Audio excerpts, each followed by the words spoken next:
गरीबों के लिए कोई ऑफर है क्या? हम अपने लेवल में बच्चों को किताब कॉपी तक दे करके पढ़ाने का हमारे पास लोग होने के बावजूद भी कम से कम 5-7 बच्चों को हम लोग ईयरली सभी विषय, नॉट ओनली कंप्यूटर साइंस, हमारे यहाँ पढ़ने बच्चे आते हैं, उनकी आर्थिक स्थिति गरीब अगर उस तरह का है, रियल अगर उस चीज़ को डिजर्व करते हैं तो उनको बहुत पढ़ने में अच्छा है, ये डिजर्विंग नहीं, सही में उनकी अगर स्थिति खराब है तो हम लोग उनको वहां तक पहुंचाने का प्रयास करते हैं और इसकी कोई पब्लिसिटी नहीं करते। अपने कोचिंग इंस्टीट्यूशन में गरीब बच्चों को कंप्यूटर साइंस का फ्री एजुकेशन, फ्री किताब देंगे, बल्कि अगर कोई गरीब बच्चा इनके यहाँ आता है, पढ़ता है, इनको लग गया कि आर्थिक स्थिति उसकी कमजोर है, तो उसके सारे विषयों की किताब फ्री में मिलेगी और यहाँ की शिक्षा तो फ्री में मिलेगी। बाकी जगहों की पढ़ाई की फीस भी मैं ही दूंगा, मैं दिया हूँ, मैं देता हूँ, तो और इसके लिए कोई पब्लिसिटी भी नहीं करता। ये कि बड़े बड़े बीएड कॉलेज के प्रोफेसर जो टीचर्स के टीचर्स होते हैं, वो लोग सर से जो है वो आकर के एजुकेशन लिए, तो बहुत अच्छा इंस्टीट्यूशन है।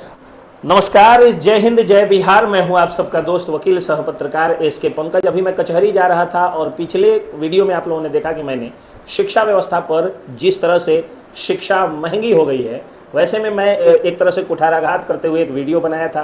तो आप लोगों ने पूछा कि ठीक है, ये समस्याएं तो आप गिनाएं, इसका सॉल्यूशन क्या है। उसी सॉल्यूशन की तरफ एक कदम बढ़ाने के लिए मैं एक ऐसे इंस्टीट्यूशन में आया हूँ जो कंप्यूटर का इंस्टीट्यूट है, जो सीडेक एशिया के नाम से इंस्टीट्यूट है। कंप्यूटर में एडीसीए हो, चाहे एडीसीएपी हो, चाहे डीसीए हो, चाहे प्रोग्रामिंग हो, चाहे लैंग्वेज हो कंप्यूटर का, चाहे बीसीए हो, एमसीए हो, उसके साथ साथ बीए, एमए, आपको जो है वो बीएससी, बीकॉम इत्यादि कोर्सेस भी यहाँ से कराए जाते हैं फ्रेंचाइजी बेसिस पे, और अपने लेवल से कंप्यूटर के सारे कोर्सेस यहाँ पर कराए जाते हैं। अगर आप इसका एड्रेस पूछिएगा तो अभी मैं मोतिहारी के चांदमारी मोहल्ले में हूँ। चांदमारी मोहल्ला में दुर्गा मंदिर रोड कहा जाता है, वहीं पे सीडेक एशिया नाम का यह इंस्टीट्यूशन है जो एक ऐसी शिक्षा दे रहा है जिसमें गरीब, अमीर, मध्यम वर्गीय सभी लोग इसमें जो है वो पढ़ सकते हैं। इसके डायरेक्टर हैं वीएन पांडे सर। तो वीएन पांडे सर, सबसे पहले तो आपका स्वागत। बहुत बहुत धन्यवाद सर आपका। अच्छा, ये बताइए किस तरह के कंप्यूटर कोर्सेस आप चलाते हैं? सर देखिए, सबसे पहले तो मैं आपको बताना चाहूँगा कि कंप्यूटर कोर्सेस को हम 17 सालों से पढ़ा रहे हैं, तो उसमें समय के हिसाब से हर बार कुछ ना कुछ नया आता है, तो उसमें हम लोग कोर्स का जो कैरिकुलम होता है उसमें बदलाव करते हैं। नाम से आप पूछेंगे तो बहुत सारे कोर्सेस हैं, लेकिन अलग अलग बच्चों के लिए उनके अकॉर्डिंग टू लेवल कहिए या अकॉर्डिंग टू क्वालिफिकेशन कहिए, उनके लिए अलग अलग कोर्सेस होते हैं। तो जैसे कि अभी हमारे पास एडीसीए चल रहा है, एडी कैप करके कोर्स हम लोगों ने लॉन्च किया है, वो है, और बाकी प्रोग्रामिंग के क्लासेस हमारे यहाँ चलते हैं। और अदर जो बाकी जो कोई बच्चा अगर एकेडमिक कहीं पढ़ाई कर रहा है, उस एकेडमिक पढ़ाई में अगर कुछ स्पेशल चीज़ उसको पढ़ना होता है तो वैसे बच्चों को हम लोग पढ़ाते हैं। और अगर मुख्य रूप से पढ़ाने की बात कहें तो कंप्यूटर एजुकेशन में लगभग जो मैक्सिमम जो प्रोग्रामिंग और एप्लीकेशन में जो सभी चीज़ों को हम लोग पढ़ाने का प्रयास करते हैं। अच्छा, ये बताइए सर कि जैसे मान लीजिए कि कोई बच्चा है जिसको माउस चलाने भी नहीं आता है, वो आपके यहाँ आए तो पूरे जीवन उसको कंप्यूटर चलाने में कोई समस्या ना हो, इसकी क्या व्यवस्था है? सर देखिए, सबसे बड़ी बात है कि बच्चे को माउस चलाना नहीं आ रहा है तो कोई बहुत बड़ा कोई अपराध ही नहीं है। नहीं आ रहा है तो ठीक बात है, नहीं आ रहा है तो नहीं आ रहा है। पिछली क्लासों में उसने एकेडमिक अपना जहाँ एजुकेशन लिया 10th तक, वहाँ तक ऐसी व्यवस्था उसको नहीं मिला तो नहीं चलाने आ रहा है। बट हमारे पास जब आता है तो हमारे यहाँ 2 घंटे की क्लासेस होती है, 1 घंटा थियरी होता है और 1 घंटा लैब होता है, और एडिशनल लैब की व्यवस्था है। तो बच्चों को एकदम हम लोग हाथ पकड़ के पढ़ाना चलाना सिखाते हैं, करना सिखाते हैं, माने डूइंग बाई लर्निंग। उसके बाद वो एक्सपर्ट हो जाता है। और हमारी कैरिकुलम ऐसी है, हमारा एक्सपीरियंस तो आप जानते हैं, शहर में पता भी कर सकते हैं, तो इन सभी एक्सपीरियंस को भी उनको फ़ायदा मिलता है। तो थियरी भी बहुत अच्छा होता है, प्रैक्टिकल भी अच्छा होता है। तो जिसको नहीं कुछ आता है उसके लिए बहुत बड़ी बात नहीं है, उसको भी आप 15 दिन में बदलाव जरूर देखेंगे। और हमें लगता है कि अपने पूरा कोर्स पूरा करते करते करते वो उस विषय का अपने लेवल में एक्सपर्ट जरूर बन जाता है। मैं अपनी लेवल की बात कर रहा हूँ, मैं ये नहीं कर रहा हूँ उस तमाम चीज़ों का, क्योंकि बहुत बड़ा फील्ड है।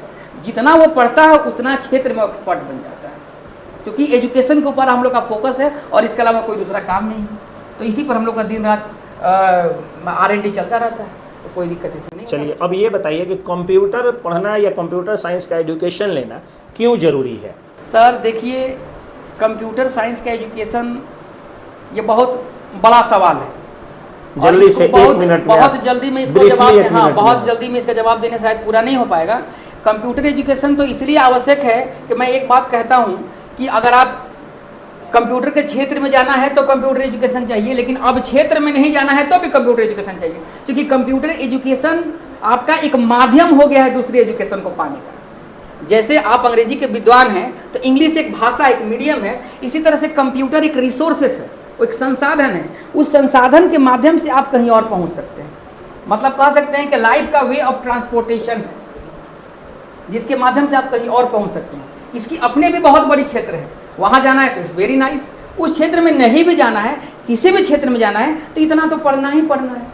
अब कहाँ वो ज़माना रहा सर कि आज का काम आज से 15 दिन बाद होता है। अब तो रियल टाइम वर्क का ज़माना है, रियल टाइम रिपोर्टिंग का ज़माना है, रियल टाइम बातों का ज़माना है। आप ही तो कहते हैं कि ये जो प्रिंट मीडिया का ज़माना समाप्त नहीं हो गया, अखबारों का ज़माना समाप्त नहीं हो गया। अब कौन 24 घंटा बाद खबर देखता है?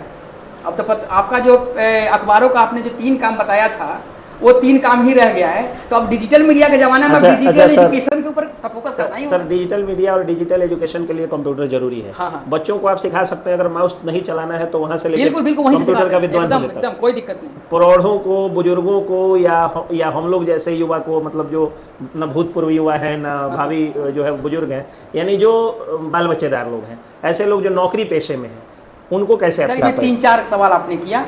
सबसे पहले तो जो फ्रेश बच्चे हैं, हमारे बिगिनर्स हैं, है ना, तो बिगिनर्स को पढ़ाना जिस लेवल के वो हैं, जिस लेवल से हैं उस लेवल से यहाँ पढ़ाई होती है। एक सवाल का जवाब हो गया। दूसरा, आपने प्रौढ़ शिक्षा के ऊपर बात किया, तो प्रौढ़ को तो हम लोग पढ़ाते हैं। अभी आप आई थी तो एक महिला बैठी हुई थी, कहीं कोई वर्किंग लेडी है और उनको अब कंप्यूटर पढ़ना अनिवार्य हो गया है। इनको विभाग ने फोर्स किया कि नहीं आपको पढ़ना है, सीखना है, क्योंकि सब जगह काम तो कंप्यूटर से हो गया, तो उनका एजुकेशन आपने देख ही लिया। और आप एक बात कहें जो कि हम लोग भूतपूर्व युवा हैं, तो भूतपूर्व युवा लोग का एजुकेशन तो मैंने दिया है, वो तो आप देखे हैं, आप उसके साक्षी बेसिक एजुकेशन सर से कंप्यूटर का हम लोगों ने लिया।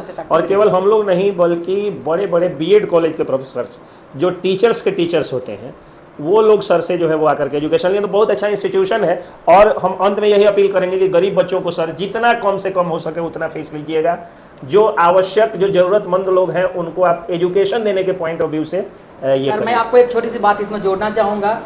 सर, कहने का अर्थ है कि जिस समाज में आपने जन्म लिया उसी समाज में आपको अंतिम में जाना है। तो हम लोग जो भी काम करते हैं समाज के लिए ही करते हैं। उसमें हमारी भी अपनी स्वार्थ होती है कि हमारी भी अपनी जीविकोपार्जन करना है, हमें भी अपने जीवन को चलाना है। जीविकोपार्जन के अलावा पुण्य का काम या जन कल्याणकारी काम करिएगा सर। मेरा वो तो करते रहते हैं सर। और बच्चों को हम अपने लेवल में, गरीबों के लिए कोई ऑफर है कि नहीं? सर मैं बता रहा हूँ, हम अपने लेवल में बच्चों को किताब कॉपी तक दे करके पढ़ाने का हमारे पास। चलिए, बहुत अच्छी बात सर ने बताई है। छोटे लोग होने के बावजूद भी कम से कम 5-7 बच्चों को हम लोग ईयरली सभी विषय, नॉट ओनली कंप्यूटर साइंस, हमारे यहाँ पढ़ने बच्चे आते हैं। उनका आर्थिक स्थिति गरीब अगर उस तरह का है और रियल अगर उस चीज़ को डिजर्व करते हैं तो उनको बहुत पढ़ने में अच्छा है, ये डिजर्विंग नहीं, सही में उनकी अगर स्थिति खराब है तो हम लोग उनको वहाँ तक पहुँचाने का प्रयास करते हैं और इसकी कोई पब्लिसिटी नहीं करते हैं। चलिए, तो ये थे प्रोफेसर वीएन पांडे सर, जो कि सीडेक एशिया कंप्यूटर इंस्टीट्यूट चांदमारी मोतिहारी उसी के डायरेक्टर हैं सर। और सर ने कहा कि न सिर्फ अपने कोचिंग इंस्टीट्यूशन में गरीब बच्चों को कंप्यूटर साइंस का फ्री एजुकेशन, फ्री किताब देंगे, बल्कि अगर कोई गरीब बच्चा इनके यहाँ आता है, पढ़ता है, इनको लग गया कि आर्थिक स्थिति उसकी कमज़ोर है, तो उसके सारे विषयों की किताब फ्री में मिलेगी और यहाँ की शिक्षा तो फ्री में मिलेगी। बाकी जगहों की पढ़ाई की फीस भी मैं ही दूंगा, मैं दिया हूँ, मैं देता हूँ। चलिए, तो ये और इसके लिए कोई पब्लिसिटी भी नहीं करता। ये एक बहुत बड़ी घोषणा सर कर दी है, इसके लिए कहीं कोई दिक्कत नहीं। चलिए, बहुत धन्यवाद सर। जी, बहुत बहुत धन्यवाद सर। जय हिंद।